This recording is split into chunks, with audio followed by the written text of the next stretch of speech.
if you look at American politics and think everything is fine, this video is not for you.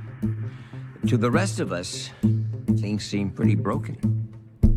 I mean, our forefathers created a beautiful system, and we live in a magical country. How the hell did things get so bad? These days, just 2% of Americans trust that our elections work how they're supposed to. Congress has an approval rating of 20%. Our leaders are locked in partisan warfare, and they aren't fixing anything. And we're angry. We're angry at the system, at each other.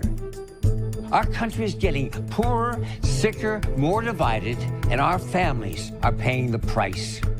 We don't even talk to each other anymore.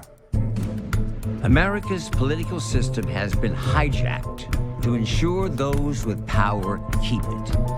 And for the rest of us, well, it's not so good. This Venn diagram shows the relationship between an elected official doing what the people want and their likelihood of getting reelected.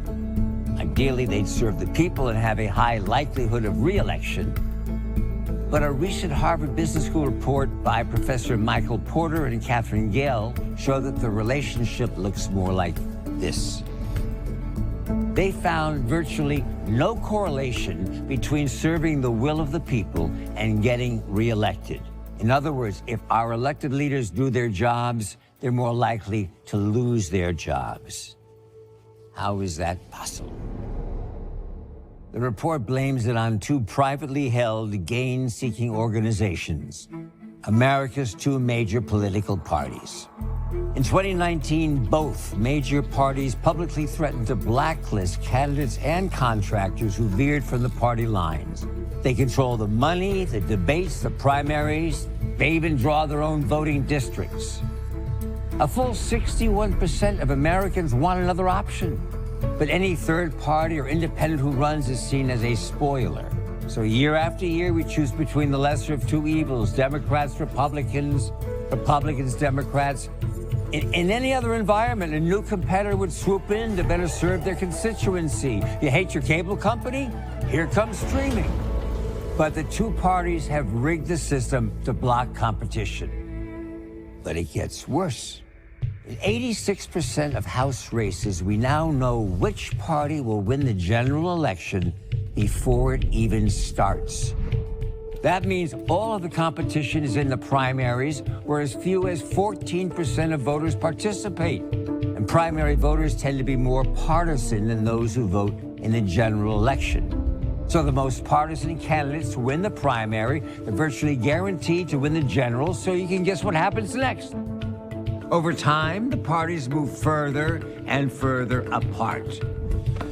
This graphic shows members of Congress who worked for the other party to pass a law in 1953. The gray lines represent their collaboration. The more lines you see, the more times they crossed party lines to pass a law. This is how it looked in 67. In 81. Look what happened in 1995, and by 2011, it represents where we are today. Hardliners are rewarded, collaboration is vilified. Congress is so gridlocked they can't even pass the most basic laws to improve the lives of everyday Americans.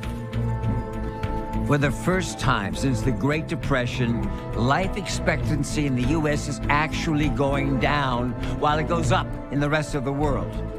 We were once ranked top in the world for education. We've fallen to 27th. We can't afford life-saving prescriptions, and medical bills are forcing families into bankruptcy. Almost half of American families can't even afford basic necessities like rent and food. What I want to know is, how do we fix it?